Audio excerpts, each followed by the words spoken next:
Mesdames, Messieurs, bonsoir. Rendez-vous hebdomadaire de décryptage de l'actualité nationale et internationale. Club Média 7 reçoit en plateau chaque dimanche à partir de 18h sur la télévision nationale deux confrères de la presse béninoise. Et pour cette nouvelle saison, 4 rubriques au nom évocateur des contenus. Tenez, Revue Hebdo, c'est le condensé des informations relayées par les canards au cours de la semaine écoulée. 7 jours au Bénin, c'est le focus sur les faits majeurs et saillants de l'actualité domestique, que ce soit au plan politique, social, culturel, scientifique et autres. Interactu, qui est la fenêtre qui s'ouvre sur le monde. Et enfin, les potins de la toile qui s'intéressent un peu au buzz, qui ont eu à faire les choux gras des internautes sur le net. Et pour ce numéro inaugural, je reçois en plateau Tanguy Agoy, journaliste à Canal 3 Bénin. Tanguy Agoy, bonsoir. Bonsoir Lénaïque. Ou dois-je désormais dire Docteur Tanguy Agoy? Pardon, Tanguy Agoy, c'est en tout cas, félicitations pour votre brillante thèse récemment soutenue. Merci beaucoup. Juste en face de Tanguy Agoy, un aîné, un doyen dans la profession, quelqu'un qu'on ne présente plus, une figure majeure de l'audiovisuel et de la presse écrite au Bénin. Sa carte de visite est assez chargée. Ancien conseiller à la haute autorité de l'audiovisuel et de la communication, journaliste, chroniqueur, consultant politique, analyste politique, directeur de la chaîne de télévision privée E-Télé, Agapit Napoléon Maforican, bonsoir. Bonsoir Lénaïque, tout ça pour moi. Merci d'avoir accepté notre invitation, merci de soutenir et d'accompagner la jeunesse.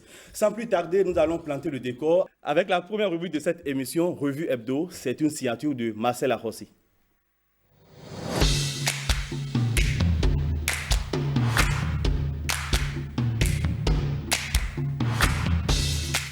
Législative 2023, la date connue, le mandat sera de 3 ans et non 5. La 9e législature sera installée le 12 février 2023, à l'issue donc des élections du 8 janvier prochain. Ces différentes dates sont connues de tous depuis la semaine dernière. Le Matinal publie dans sa parution du lundi dernier l'intégralité de la décision qui les fixe et annonce une rude bataille entre les formations politiques. Pour Fraternité, la surprise est de taille, alors que bon nombre d'observateurs et même des acteurs politiques s'attendaient à des votes en mars prochain pour le compte de la 9e législature. Ils ont été pris de court par la dernière décision de la Cour constitutionnelle. Ainsi, il a été retenu que ce sera le 8 janvier pour le prochain scrutin et le 12 février pour l'installation de la 9e législature. De quoi réveiller de leur sommeil les formations et acteurs politiques qui croyaient encore disposer d'un peu plus de temps. Mais non, s'exclame Fraternité. Dès janvier 2023, les ajustements en vue du couplage des élections législatives, communales et présidentielles à partir de 2026 entreront en action. Si cette nouvelle est diversement appréciée, il n'empêche qu'elle met les chapelles politiques et les potentiels candidats pour le palais des gouverneurs à Porto Novo en état de veille. La Nation, quotidien de service public, dans ses colonnes parle de la course contre la montre. Une course contre la montre à la Sénat et à la NIP. Elles doivent mettre le pied sur l'accélérateur afin de relever les défis attendus d'elles. Sinon, prévient le journal public, à 10 mois des consultations électorales, les inquiétudes commencent à gagner les uns et les autres. La liste électorale devant servir à l'élection de 7 députés de la 9e législature n'est pas encore disponible, puisqu'il n'est plus possible d'utiliser la liste électorale permanente informatisée l'EPI qui a expiré en 2021 après 10 années de durée de vie. La mise en place du fichier électoral relève de la compétence de l'ANIP. Le Conseil des ministres, en sa séance du 24 novembre 2021, a prévu que conformément au code électoral, les élections doivent avoir lieu désormais sur la base d'une liste électorale informatisée, l'EI, à extraire du registre national des personnes physiques. L'ANIP a annoncé le démarrage courant février-mars d'un RAVIP complémentaire pour un vaste ratissage des personnes non encore enrôlées afin d'avoir un registre exhaustif et consolidé. Mais jusqu'ici, rien, affirme la Nation. Avec la décision de la Cour constitutionnelle, il n'est plus question de lambiner. Mais des critiques contre ce calendrier, on en enregistre déjà avec l'événement précis. Pour Éric Rouneté du parti Les Démocrates par exemple, cette période coïncide avec le moment des fêtes de fin d'année et proposer un tel calendrier, si ce n'est rien d'autre que pour perturber la vie des citoyens. Ces nouvelles dates, selon ses explications, n'ont pas de sens puisqu'il y a des raisons nécessaires qui ont conduit au choix du mois de février à la conférence nationale pour l'organisation des élections. Pour lui, cela n'a juste pas de sens. Vif d'Afrique affiche des inquiétudes relevées par des forces de l'opposition. Ceci à l'occasion du congrès extraordinaire samedi 26 février du mouvement La Nouvelle Force Nationale. Son président Apollinaire Avoyon sur les pages du quotidien Vif d'Afrique demande l'implication de toutes les formations politiques dans le processus d'élaboration, de correction et de validation de la liste électorale informatisée. Avec ce même journal, on note une autre réaction de l'opposant Éric Ondete.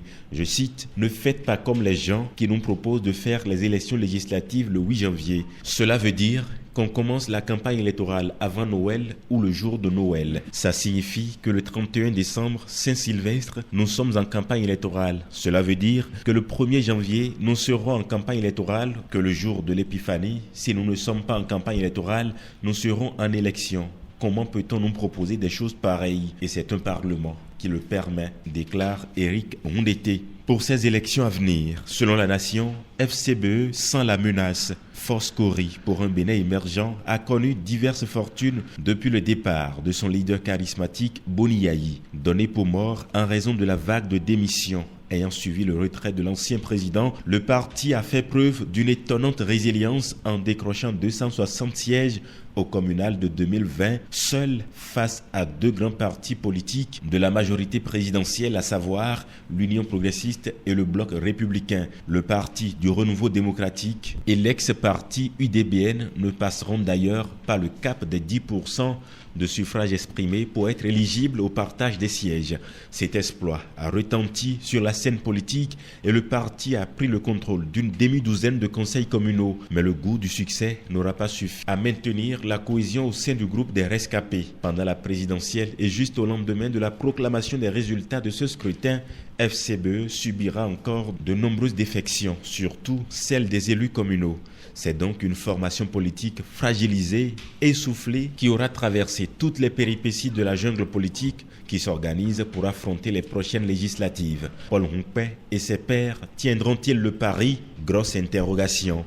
C'était donc à l'instant l'actualité vue, peinte et décrite par les canards. Transition toute trouvée pour aborder la deuxième rubrique de cette émission, 7 jours au Bénin.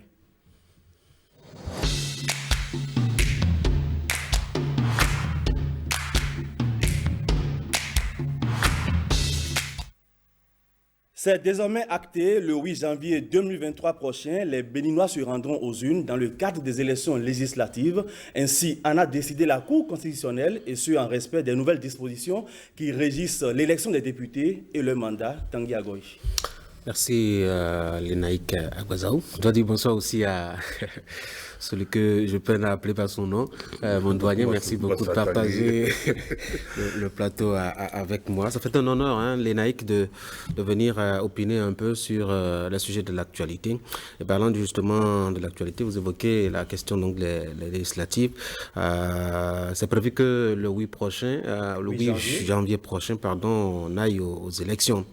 Je suis surpris que des acteurs politiques soient surpris. Alors que, ma foi, déjà avec la révision de la Constitution, on savait déjà qu'on devrait aller aux élections au mois de janvier. Ça ne devrait pas surprendre à mon sens, puisque tout était déjà prévu, canalisé par cette révision que nous avions connue. Certes, le contexte sinon la période peut prêter un peu à discussion, étant donné qu'on sait déjà que cette période est affecté justement à l'ambiance de la fête, on est tous emballés, etc. Je crois qu'en opposant l'a déjà relevé, ce n'est pas moins pertinent.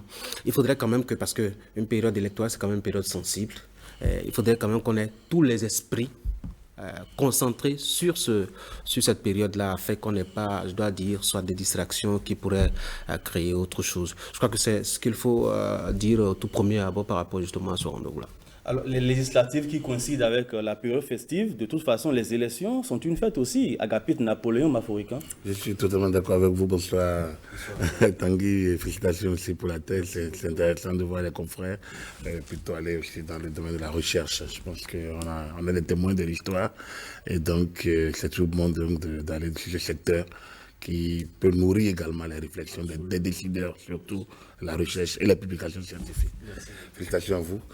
Et à notre législateur, bonsoir à nouveau. Donc, par rapport au sujet, oui, les élections sont une fête. il faudrait que nous en fassions des moments de fête. Mais jusque-là, à penser qu'il y a des jours où on peut aller aux élections, ou des jours où on va passer le temps à fêter. Moi, je trouve quand même que quelqu'un comme le président du Parti des démocrates, je pense quand même qu'il est quand même un ancien de la classe politique. Il ne commence pas à être ancien sur la classe politique nationale. Ils peuvent dire mieux que ça. Mais démarrer, il y a des jours, quand vous prenez les 8 jours, les 15 jours possibles de la campagne électorale, il n'y a que 2 jours qui sont des jours de fête du point de vue de la législation. Le 25 décembre, date probable du démarrage de la campagne électorale, et le 1er janvier, qui est une date, donc les 2 jours fériés. Mais alors, est-ce que c'est 2 choses l'une, la Sénat peut regarder et extraire ces 2 jours et donc faire démarrer la campagne, peut-être pourquoi pas le 23, mais attendez, de vous à moi, la campagne qui dure 15 jours, le premier jour qui tombe sur le 24 ou le 25, je ne sais pas en quoi, ça peine que les affiches soient placées ici ou là, il n'y a pas de problème. Et puis, une fois sur 4 ans ou 5 ans ou 3 ans, faire une campagne électorale à un moment donné de l'histoire, je ne vois pas en quoi ça crée un problème particulier si on n'a pas envie d'aller chercher encore la bête noire. Et je suis d'accord avec Tanguy en disant, mais je ne peux pas comprendre que les gens soient surpris dans la mesure où rien n'est inventé ici. Que ce soit la Constitution révisée, que ce soit le Code électoral, les 2 dates de 2019, novembre 2019, ces 2 textes qui sont déjà à bientôt 3 ans d'expérimentation. Donc, au moment où on passera aux élections, ces textes auraient déjà eu 3 ans de vie. Alors, quand on est classe politique, quand on aspire disons, solliciter le mandat, il me semble qu'on doit faire l'effort donc de s'abreuver, donc de s'approprier les textes qui organisent ces moments-là. Dans ce contexte précis, Tanguy Agoï, que doit faire l'opposition pour ne pas rester statique afin d'être présente à ce rendez-vous électoral? Est-ce que je suis leur consultant? Est-ce que je suis leur... Vous êtes un parfait observateur de la scène politique béninoise. Je pense que du haut de leur expérience, on parle quand même d'un certain nombre d'acteurs comme Éric Ondété, qui a quand même plusieurs mandats à son actif en termes donc, de parlementaire, qui sait comment est-ce qu'il faut faire de l'opposition. Je crois qu'il a fait une très bonne opposition parlementaire à Boni Yahi. Il sait comment est-ce qu'il faut tenir une position. Ce n'est pas à moi de leur donner des conseils. Je pense que plutôt que de se focaliser sur ce qui pourrait paraître comme subsidiaire, il faut se préparer. Il faut vraiment se préparer. Ils ont manqué un rendez-vous important qui est celui de 2019. Ce serait vraiment dommage qu'ils ratent encore le coach en 2023. Je crois que pour ne pas rater le coach, il faut commencer déjà par se préparer dès maintenant. Se préparer et se concentrer surtout sur ce qu'il y a à faire. Ce qu'il y a à faire, c'est surtout constituer de bons dossiers pour éviter les épreuves de faute mineure, faute majeure, etc. Se préparer vraiment, se concentrer vraiment sur, je dois dire, ces préparations-là. Puis après, se mobiliser sérieusement sur le terrain. On a besoin d'aller convaincre les populations, de savoir que, bon, on peut sacrifier le 25 décembre 2022, et sacrifier aussi le 31 décembre 2022 pour se concentrer et mobiliser la population afin qu'elle aille voter et pour avoir les résultats qui vous arrangent. Je crois que c'est la seule façon pour les opposants aujourd'hui d'arriver à bout, je dois dire, de cette surprise entre griffes qu'elle a en face d'elle, cette opposition. Vous avez le même regard sur cette actualité que Tanguy Agoï? Absolument, je trouve bizarre parce que, au fait... Pourquoi est-ce qu'il est bizarre? Bon, même si on veut revenir au fait, attendez, le 23, 24 décembre, 25 décembre, qui fête Papa Noël? C'est quand même pas les candidats aux élections législatives. Il y a une fête, il y a une fièvre déjà. Quand les enfants se lèvent, ils veulent juste voir le petit cadeau de Papa Noël. Pour ceux qui y croient encore, ils veulent voir le petit cadeau de Papa Noël. Pendant ce temps, tu les embrasses et puis tu vas sur la campagne électorale. Tu vas faire ta campagne. Tu reviens le soir. Mais quand même, on n'est qu'au début. Le 23, 24, 25 décembre, on sera au début de la campagne. Ce n'est pas encore la fièvre. Il y a encore le mouvement. Il y a plusieurs types aujourd'hui, avec le développement du numérique, on a plusieurs manières de faire campagne. Donc, chacun, une bonne stratégie. Vous ferez entrer en douce dans la campagne électorale. C'est un meeting dans la journée, quand même. Un meeting dans toute une journée de 24 ou de 25, on peut trouver le créneau. Le 8, ce n'est pas un jour férié. Le 8, ce n'est pas un jour férié, c'est un dimanche, on est à 2 jours de la fête de la religion traditionnelle, la religion endogène. Donc c'est encore bien d'évoquer l'esprit de man des ancêtres, à la limite, pour un jour de fête par ailleurs du dimanche, donc un jour de Dieu, évoquer le man des ancêtres et aller voter. Où est le man dans tout ça? Moi je trouve que effectivement, il faudrait qu'on s'occupe de l'essentiel. Ça, c'est de l'accessoire. La date, c'est une date ordinaire. Le 8 est un jour de travail. Enfin, c'est un jour, une date ordinaire. Ce n'est pas un jour férié, que ça, c'est dans ce que nous avons comme organisation, comme fête. Donc, on peut aller nous avons l'habitude d'aller voter le dimanche. Le 8 est un dimanche, ce sera un dimanche. Il n'y a pas de souci. Après, il faudrait plutôt que le parti se concentre sur, effectivement, ce qui a pu créer des problèmes. Et c'est justement sa candidature. Aujourd'hui, les lois ne les changeront plus. Puis de toute façon, le code, à partir du moment où les élections sont fixées, nous sommes pratiquement à 8 mois ou à 9 mois. Il serait difficile que les députés touchent encore au dispositif. Ça ne serait pas vraiment compréhensible. Du coup, il n'y a plus de raison particulière qu'on puisse aujourd'hui, je dis qu'on est surpris. Les tests, comme je l'ai dit, sont là depuis 3 ans. Donc, si on a envie d'y aller, on a les outils, on a les instruments. Il suffit maintenant de se préparer, d'être sur la scène de départ. Et en principe, il ne doit plus y avoir les problèmes qu'on a évoqués ou les prétextes qu'on a essayé donc d'évoquer il y a quelques années. Aujourd'hui, tout semble clair et la date est connue plutôt, à mon avis. Donc, je vois dessiner sur votre visage un sourire éloquent. Oui, c'est vrai que le douanier Agapite Napoléon essaie quand même de mettre un bémol par rapport à cette superposition donc, de la période. Il faut dire déjà que janvier est déjà une période de fête. Janvier, fin décembre, début janvier, c'est déjà une période de fête, donc une période de fièvre. Or, il n'y a que la période électorale aussi est une période de fièvre.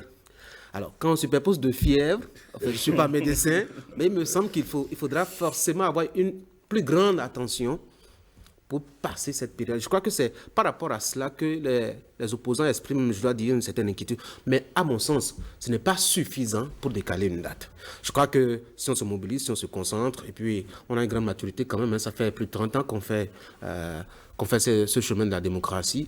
Ce n'est pas une première fois qu'on va aux élections. Ça pourrait y aller, hein, à mon sens. À rappeler que la fin du dépôt des candidatures est fixée au 4 novembre 2022 et que les députés de la 9e mandature seront installés le 12 février 2023. Mais déjà, quoi qu'on dise, au niveau des chapelles politiques, ça s'active fortement. C'est déjà la guerre des positionnements, les jeunes notamment qui veulent avoir plus de visibilité.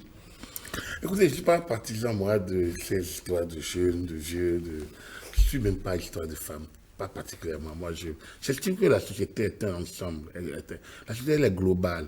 Et quand ce que je vous le dis, je le disais déjà, hein, je me rappelle cette relève de qualité, relève de ci ou de ça à l'époque, il y a 20 ans, 25 ans, où je ne me retrouvais pas trop dans cette dynamique que certains ont portée pendant longtemps. Je ne suis pas trop... J'étais jeune, mais à 15 ans, à 20 ans, à 30 ans, à cinquantaine abordée ou dépassée, je ne pense pas vieux non plus.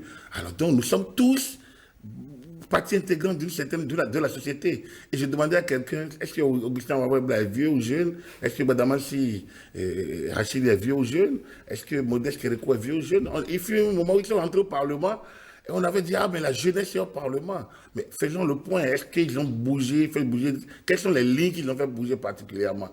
Mais est-ce que, a fortiori, on prend d'autres un peu plus âgés comme Mathieu Renago, bon, ils ont quitté, ils ne cherchent plus, mais on a connu la légende des Tévoidré, les Abimbola au Parlement. Est-ce qu'ils ont fait bouger des lignes particulièrement? Je parle d'Abimbola, papa, Adani, Adebayor, le ministre, donc, vous voulez dire. Voilà, donc c'est son papa, Donc, je parle de lui. Alors, ils ont été tout récemment dans la 6e législature, ici je me trompe, hein, la législature 2003 et 2007-2011, par exemple. Donc, il y était déjà. Alors, c'est pour dire quoi?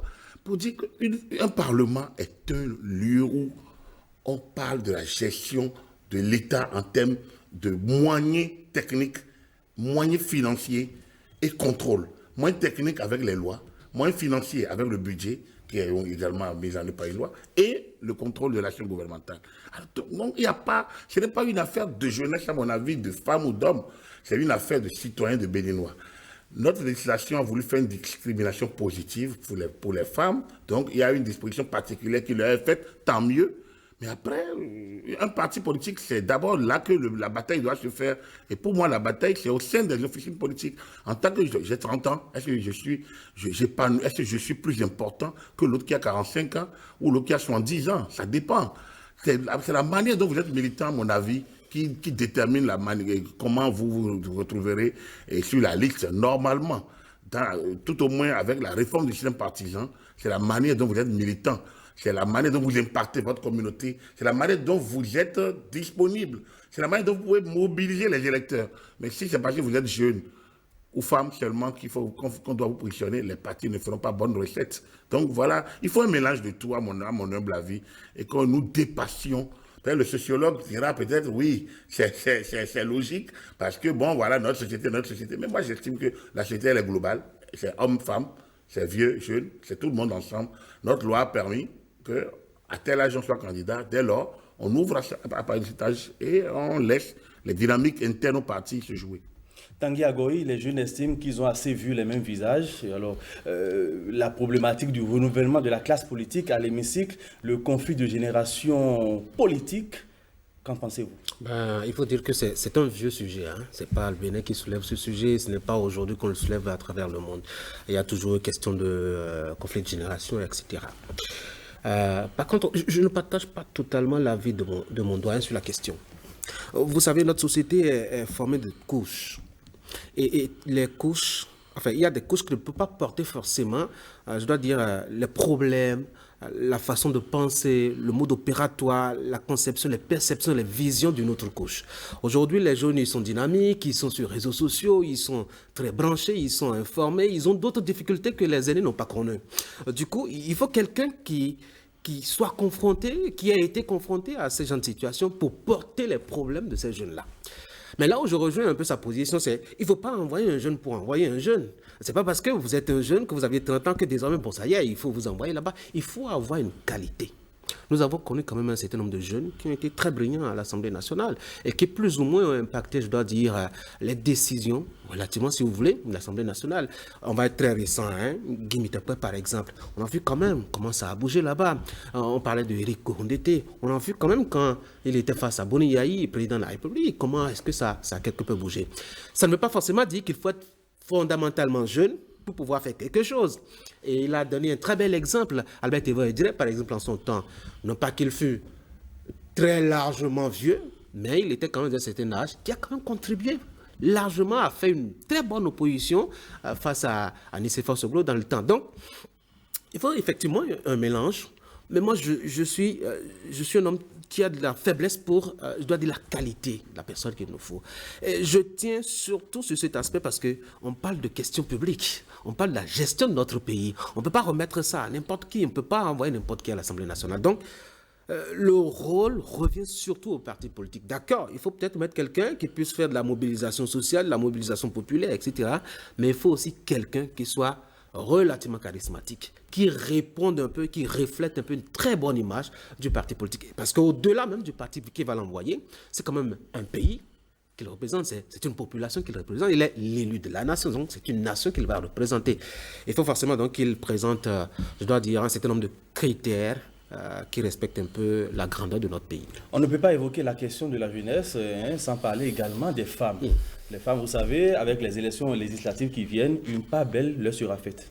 Est-ce que c'est une part belle? Bon, j'ai senti un peu dans la révision de la Constitution, en tout cas c'est l'interprétation que moi je fais, j'ai senti chez les hommes politiques, j'ai senti chez les parlementaires, écoutez, vous nous demandez de nous donner une part, bon, ce qu'on va faire, on va à la cuisine, on retourne à la cuisine, on vous prépare votre petite portion de 24 places et nous on continue à garder les 83 qui restent. C'est comme ça que moi je l'interprète. Et je reviens toujours sur ma posture. Si on veut envoyer des femmes, d'accord qu'on envoie les femmes. Je suis d'accord parce que les femmes font partie d'une couche de la société. Mais on n'envoie pas les femmes là-bas parce qu'on a envie d'envoyer des femmes. On a connu des femmes qui sont allées au Parlement, qui ne pouvaient pas dire bonjour, enfin, en griffe. On a connu des hommes aussi qui ne pouvaient pas dire bonjour aussi. Voilà. Il faut qu'on se départisse justement de ces éléments-là qui n'arrangent pas l'image du pays. Nous avons besoin de femmes, mais nous avons besoin de femmes de qualité. C'est en cela que moi j'admire profondément le président de la République, qui ne tient pas compte de ces éléments de femmes, etc. Si vous êtes compétent, ben allons-y, on vous embarque. Femmes, jeunes, Je vous l'ai dit, ce n'est pas trop ma tasse de thé. Moi, je suis plutôt partisan d'un système. J'espère qu'on y arrivera aujourd'hui ou demain. Enfin, peut-être pas aujourd'hui, mais demain peut-être. Moi, je rêve de l'architecture de l'Assemblée nationale révolutionnaire. Je suis de mon temps, je ne suis pas si vieux comme je le dis, mais je rêve de cette architecture qui permet aux couches socio-professionnelles de se retrouver au lieu central de décision politique. C'est-à-dire que j'estime que le Parlement est le meilleur endroit où l'avenir, où le pays se joue. C'est parce que l'exécutif, lui, là, la main, on lui donne, mais qui lui donne la main? Le Parlement. Et donc, dans les grandes démocraties, pourquoi on essaye de coïncider les majorités? Parce que si le Parlement est en opposition avec l'exécutif, ça ne peut pas tourner, ça ne peut pas marcher parce que c'est la clé au Parlement, les lois et le budget. Donc, permettre aux couches, aux classes, oui, aux couches professionnelles, socio-professionnelles, de prendre les commandes au Parlement voudrait dire que toute la photographie active du pays est là-bas et donc les lois dont on a besoin, on doit pouvoir les implémenter. Moi, je regarde l'architecture de notre Assemblée nationale. Du point de vue qualité professionnelle, je ne vois pas, depuis 10-15 ans, je ne vois pas grand-chose. Je vois beaucoup de personnalités, il a cité un certain nombre tout à l'heure, j'en vois. Ils sont là, ils incarnent ce qu'ils sont, mais ils n'impactent pas particulièrement, ils ne connaissent pas leur domaine. Moi, je suis dans la presse, je suis j'ai plusieurs autres cordes à mon arc, comme je le dis, un peu transversal, mais quand je vais aussi, moi, je vais au Parlement, mais je regarde de plus l'évolution des médias, aujourd'hui, dans le domaine du numérique, qu'est-ce que les médias vont devenir? Les médias classiques sont quoi? Donc, l'implication, la régulation de l'Internet, les médias classiques, les médias classiques qui sont sur le net. Il y a un ensemble de situations qui m'interpelleraient ou m'interpelleront et sur lesquelles je travaillerai volontiers. Mais ce n'est pas la même chose que l'avocat, peut-être qu'un architecte ou bien un commerçant ou qui y va. Eux, ils ont d'autres, peut-être le climat des affaires, comment améliorer, comment voir un peu les impôts, il y a plusieurs choses. Mais aujourd'hui, quand vous y allez, parce que bon, vous êtes homme de profession libérale, ou bien vous êtes homme d'affaires, vous y allez, après, vous regardez en l'air. Aujourd'hui, nous avons 83 députés, peut-être avec un président. Combien impacte vraiment la vie du Parlement? Et quand je dis aujourd'hui, c'est peut-être depuis 10 ans, depuis 12 ans, depuis 15 ans. Combien impacte? Pas plus de 15, 20, maximum 20, le quart. Les autres, ils descendent dedans, ils tournent en rond. Alors, est-ce que c'est ça le Parlement? Moi, j'ai vu fonctionner l'Assemblée nationale révolutionnaire. J'ai lu les documents sur l'Assemblée nationale révolutionnaire. J'avoue que leur débat était plus de qualité que ce que nous avons. Tout simplement parce que les gens étaient de leur domaine. Et lorsque quelqu'un ne parle pas une langue, on le lui traduit. Parce que la représentation nationale doit refléter effectivement la couverture linguistique également. Mais aujourd'hui, notre langue officielle, c'est le français. Donc, du coup, on travaille en français, cache dans le tienne, mais tout au moins que ceux qui y vont, ça soit des gens qui puissent être en mesure vraiment de représenter le peuple. Donc, hommes, femmes, jeunes ou vieux, moi j'estime que tant qu'ils répondent aux critères de qualité dont parlait Tanguy tantôt, moi je trouve qu'ils peuvent représenter valablement le peuple. La discrimination positive pour les femmes, je ne suis pas trop partisan, mais ça a été argumenté pendant longtemps. Et quand vous regardez la configuration de notre Parlement, pendant longtemps, quand même, Parlement de 84, vous avez 8 femmes, vous avez... Bon, finalement, je dis, elles ne sont pas les plus bêtes de la société, le s'en faut. Donc peut-être, expérimentons et voyons peut-être la qualité même. Quand vous voyez un Parlement où Roger Vieira se regroupait à son nom, seul pouvait faire bouger les lignes, quand vous voyez un Parlement où... Claudine Prudence, si elle a envie de parler réellement, elle prépare son dossier, elle peut faire bouger les lignes. Je pense que lorsque les femmes prennent la parole, il y a une sorte d'instinct masculin qui fait qu'on s'étend, on les écoute peut-être avec beaucoup d'attention. Peut-être que je dis n'importe quoi. Donc, du coup, peut-être que 24 femmes de plus, systématiquement à ce que les partis feront, peut-être que ça va améliorer la qualité des débats. Nous aurons l'occasion d'apprécier les 3 années à venir, en 2023 et 2026. La liste électorale informatisée est en téléchargement, en gestation. En milieu de semaine, les responsables de l'Agence nationale d'identification des personnes ont rencontré les partis politiques pour leur faire un point de situation. À souligner qu'à l'heure actuelle, il y a 15 partis politiques qui ont une existence légale en République du Bénin. Oui. Oui, je crois que c'est la bonne démarche. Il faut discuter avec les partis politiques. C'est d'abord les premiers acteurs quand on parle d'élections dans un pays. Donc, discuter avec eux relève de l'ordre normal à mon sens. Ce qu'il reste à faire, je crois que les voix ont commencé à se lever à propos, c'est d'impliquer tout le monde. C'est de permettre à ce que, le jeu soit transparent, afin qu'on n'ait pas au bout du processus des récriminations concernant la qualité justement des résultats qui sortiront donc des jeunes. Sinon, je crois que le processus démarre très bien, à mon sens, et prions que cela aille au bout. Je vous fais pratiquement la même question. Moi, j'estime qu'il n'y a même pas d'inquiétude à avoir là également.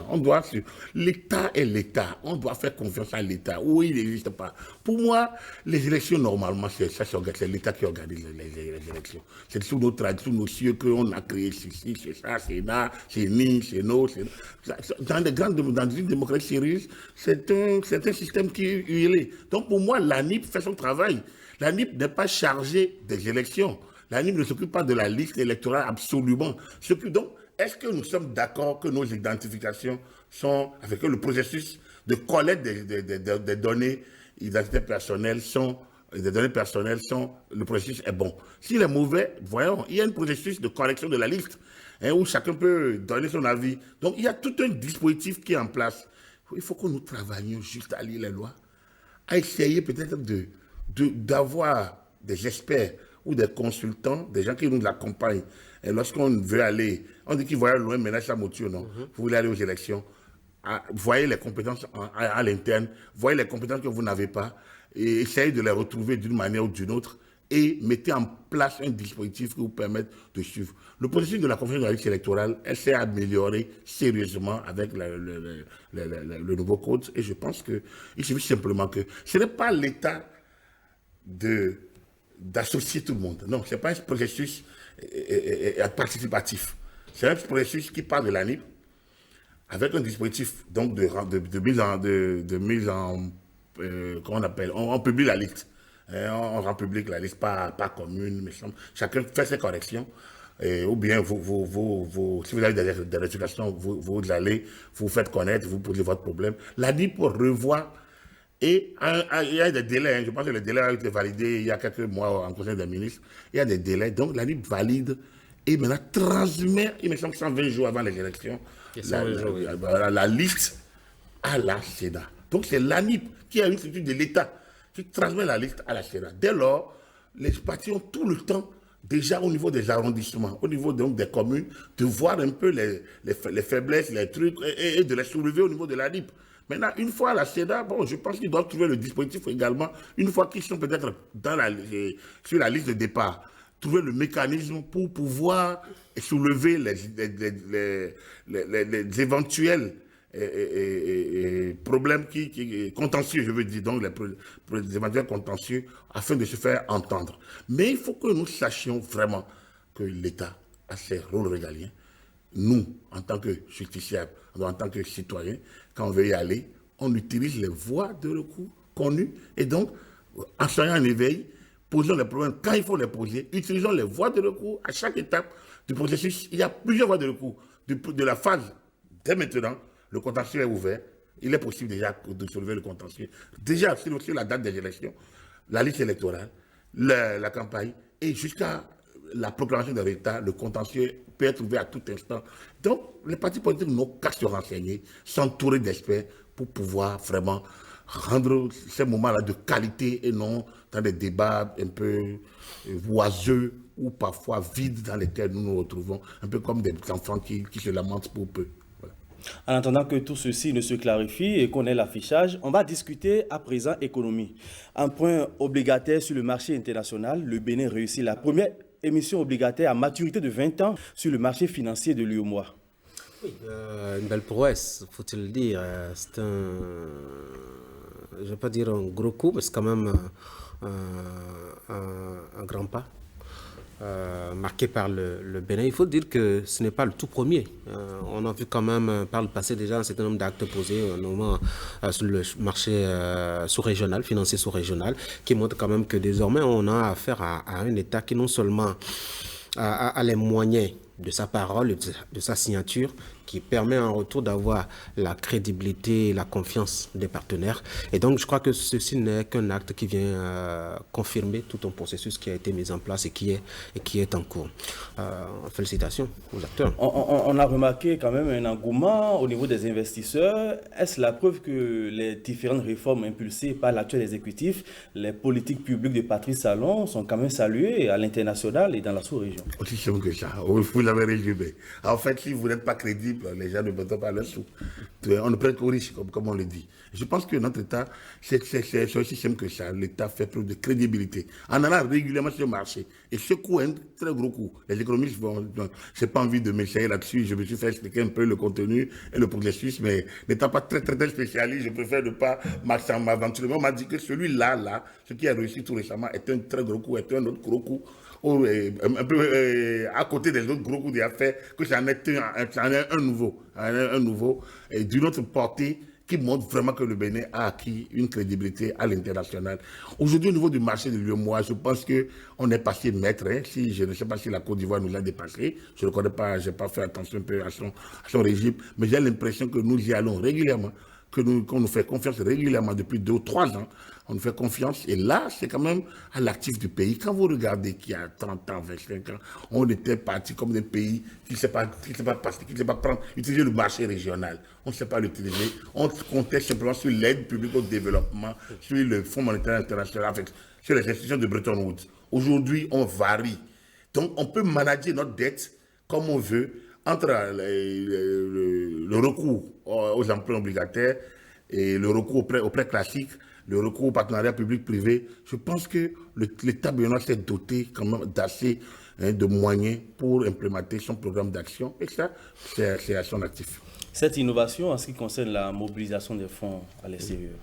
Oui, bon, c'est vrai qu'on peut s'extasier sur, je dois dire, le coup qui est marqué, mais il y a au-delà de l'émotion qui nous emballe, des questions aussi qu'on peut se poser. Pourquoi est-ce que nous y allons fréquemment aujourd'hui?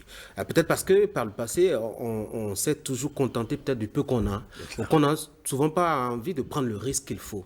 Et n'oubliez pas que nous sommes dirigés actuellement par un homme d'affaires. Un homme d'affaires, c'est quand même quelqu'un qui sait prendre les risques, qui sait analyser un peu, chercher les opportunités, qui sait flairer un peu où sont les petits coins où on peut profiter d'une opportunité, d'un avantage ou autre. Mais au-delà justement de ces paramètres-là, il faut voir aussi ce que nous avons comme retour, comme exigence à remplir. Ce sont des éléments sur lesquels il faut faire les analyses pour voir en quoi est-ce que justement nous sommes en train de poser des actes, comme on l'a dit, assez innovants.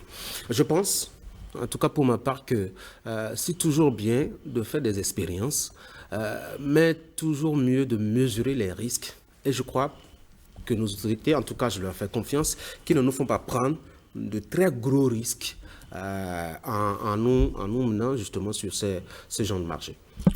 Et c'est peut-être là que les partis politiques ont un gros rôle à jouer. Absolument. C'est peut-être là parce que l'animation de la vie publique, l'animation de la vie publique voudrait bien que ces situations soient analysées. Parce qu'un parti qui aspire à prendre le pouvoir deviendra héritier de la situation d'aujourd'hui, demain. Un parti qui veut prendre le pouvoir doit analyser quand on dit sur 20 ans. Alors 20 ans, nous sommes en 2022, ça fait 2042. Concrètement, ça nous donne quoi en ce moment-là? Et quelle est la situation d'ici à 2030, 2050, 2060, quand on fait notre centenaire? Voilà des analyses qui doivent pouvoir être faites pas par la classe politique, pas par vous et moi nécessairement. Nous, on est des privés, on est des citoyens lambda. Pas des universitaires, oui, mais aussi par des partis politiques. L'universitaire va projeter les outils, les instruments et doctrinaux peut-être classiques au niveau mondial. L'homme politique, lui, va analyser le marché national et se projeter sur qu'est-ce que nous devons avoir comme comportement vertueux vis-à-vis des finances publiques, comportement vertueux vis-à-vis de la notion du travail et comportement vis-à-vis de la productivité. Parce que si on ne fait pas ça, du bon entretien des infrastructures publiques, de la bonne gestion donc des affaires de l'État, tout simplement, pour pouvoir continuer à manager cette dette. Comme je dis manager, parce qu'on emprunte ici, on règle là-bas, on gagne du temps là, donc on essaye d'amoindrir peut-être les taux d'endettement, donc les services de dette, mais au même moment, on s'endette quand même. Et donc, plus on s'endette, plus on a des services de dette à payer. Et il importe que nous puissions travailler pour que demain, on ne soit pas asphyxié. Je crois que c'est le premier recours des États, l'emprunt. Écoutez, les États-Unis bien endettés, la France, etc., bien endettés.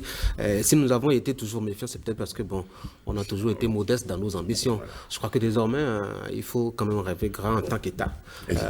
Et surtout, comme je l'ai dit précédemment, mesurer un peu les implications. Parce que le contexte actuel, 2022, n'est pas le contexte de 2026, c'est le contexte de 2030 ou 40, etc. Donc les choses peuvent changer. Il faut savoir faire une projection dans le temps. Et ça, comme il l'a dit, ce sont les scientifiques qui peuvent nous aider. Ce sont les acteurs politiques qui aspirent justement à diriger le pays, qui peuvent faire aussi s'aider, s'entourer d'intelligence appropriée pour faire les projections, afin que chaque pas soit analysé. Connaissez-vous le ratel? Bon, je crois que c'est un animal et il a fait beaucoup d'actualité. En tout cas, c'est l'animal le plus célèbre actuellement au Bénin. C'est un animal qui serait réputé pour sa ténacité, son engagement. Il paraît qu'il terrasserait même le lion. Et c'est ce nom, justement, que la FBF rêve de faire porter à l'équipe nationale, en attendant, bien sûr, la validation par d'autres instances. Je crois que c'est un faux débat. Des écureuils au ratel? Je crois que c'est un faux débat. Entendons-nous bien, je crois que c'est un faux débat. En 1998, quand la France prenait la Coupe du Monde, l'équipe s'appelait le Coq. En 2018, quand ils ont pris à nouveau la Coupe, ils s'appelaient les Bleus. Je ne sais pas si les Bleus, c'est un nom terrifiant qui fait fuir les autres animaux de la planète. On a connu des équipes de noms aussi simples que ça. Le Brésil, c'est la Seleção, la sélection tout simplement. Ailleurs, il s'appelle la Squadra Azura, qui a quand même remporté plusieurs fois la Coupe du Monde. Je vous parle de la Coupe du Monde. Il s'agit de travailler, de se concentrer, de travailler sur la qualité des joueurs que nous aurons à sélectionner, à faire compétir. Le travail a commencé déjà. Je veux dire en matière d'infrastructure. On a déjà, dans certaines communes déjà, des espaces, des stades qui sont relativement aux normes internationales, qui permettent quand même aux jeunes d'aller s'exercer, de participer justement à ces... Cela commence par là. L'assainissement au niveau de la FBF même. Je crois qu'on a une nouvelle équipe qui a essayé tant bien que mal de faire ce qu'elle peut. Écoutez, on ne s'est pas fait appeler Ratel pour aller quand même au quart de finale à la CAN 2019, par exemple. Donc, on n'a pas besoin de changer de nom, à mon sens. C'est un faux débat, on veut déplacer le problème. C'est un faux débat. Il faut qu'on travaille, qu'on se concentre, qu'on travaille, qu'on suit suffisamment pour arracher les lauriers. Napoléon Mafourika, ce n'est pas un problème de nom de baptême, mais plutôt un problème de compétence, de technicité. Je suis totalement d'accord. Je ne sais pas s'il y a du ratel au Bénin. Je ne sais pas s'il y a nos forêts. J'avoue, c'est un débat qu'on retrouve tout le long Je ne sais pas s'il y en a vraiment au Bénin, mais entre vous et moi, l'écureuil, l'animal écureuil. C'est un reptile? Non, c'est un rongeur. Un rongeur, voilà. Donc le rongeur écureuil est un animal de prestige. Quand vous connaissez comment l'écureuil se comporte, la manière dont il vit, cette propreté, franchement, il est habile, oui. Il est propre. Il est méticuleux et je ne sais pas ce que Ratel va envier à écureuil. Mais mon problème n'est pas là. C'est exactement, je suis d'accord. Je dois plus être d'accord que, vous savez, la fable Le lion, le moucheron de La Fontaine a tout réglé quand même. Le moucheron a vaincu le lion. En allant proclamer sa victoire, est tombé dans une toile d'araignée et a rencontré la mort. Au grand mot pu se soustraire qui périt pour la moindre affaire. Nous avons terrassé les lions du Teranga. Nous avons battu même les lions de l'Atlas. Oui. Je veux parler de l'Atlas, pas des Teranga, pas les Sénégalais. Je veux parler bien des Marocains. Alors, si on a pu le faire, je ne sais pas si avec Ratel ou je ne sais pas quoi, on va faire beaucoup mieux. Oui, on peut faire beaucoup mieux en travaillant et en continuant les efforts. Maintenant, bon, changer, ils sont là, ils ont la qualité, ils ont les prérogatives de le faire. Avançons. On va ouvrir notre fenêtre sur le monde. C'est interagir avec la complicité de la régie. Oui, voilà, absolument, c'est vrai.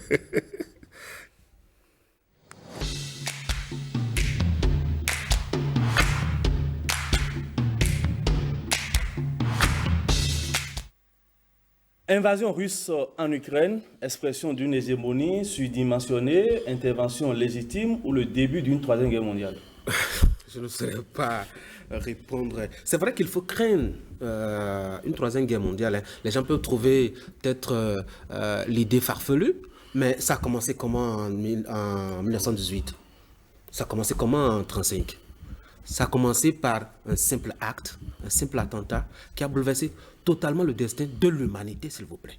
Donc, ça peut être aussi les prémices d'une nouvelle guerre. Surtout que, quand vous voyez un peu sur la place publique, sur la place politique internationale, de plus en plus, on a comme un recours systématique à la force et à l'arme pour régler un certain nombre de problèmes.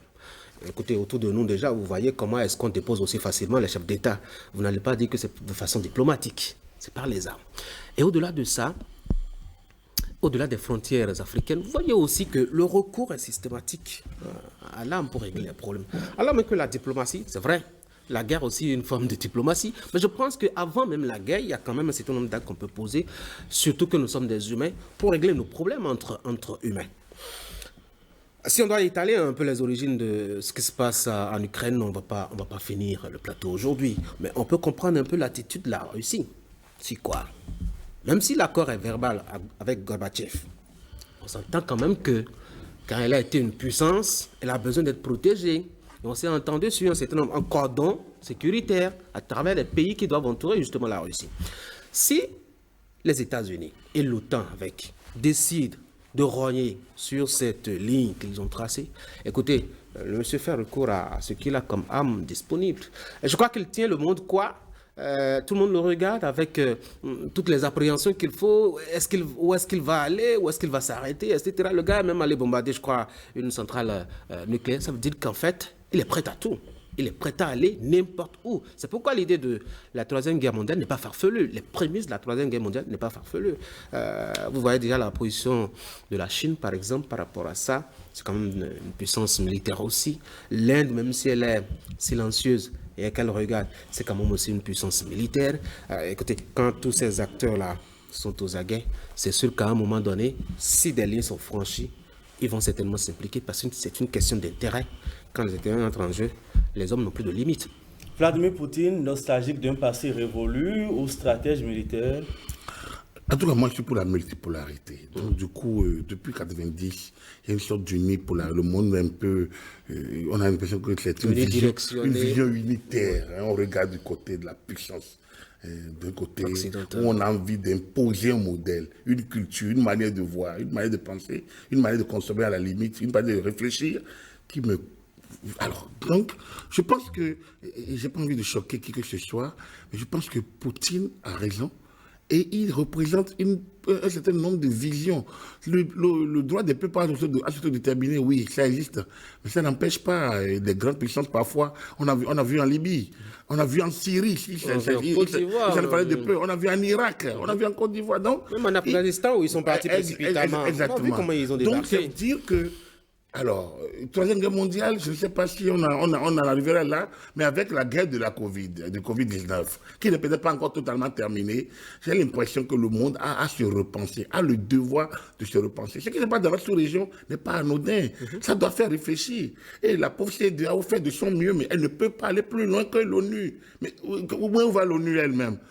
Sarkozy, ancien président français, en quittant une audience avec Macron, il a dit, la vidéo a circulé, mais rien ne va. Le G7, ça ne marche plus.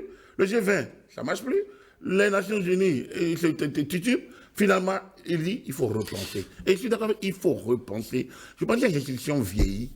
Et il y a une manière, on ne peut pas consommer la même manière de voir le monde. Il faut laisser, autant dans un État, on a besoin d'une bipolarité, tout au moins, pour que l'opposition dise ce qui ne va pas et propose l'alternative au cas où il viendra. Autant dans le monde entier, on a besoin également d'écouter d'autres sons de cloche qui permettent au système même de se mettre en place. On est tenu par le temps. Dernière rubrique de cette émission, les potins de la toile.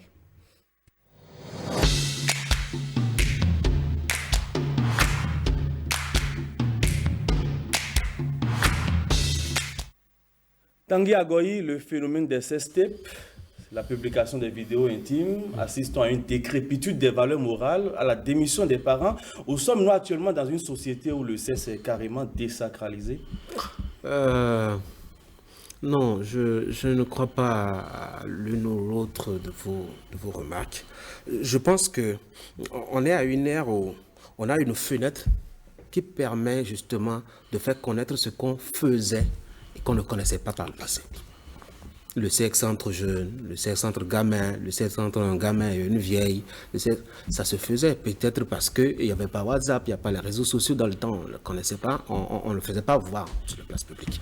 Par contre, ce sur quoi je m'interroge depuis lors, c'est qu'est-ce qui se passe dans la tête de nous, hommes humains, à se filmer justement pendant qu'on fait l'amour. Ça, c'est toute la question en fait.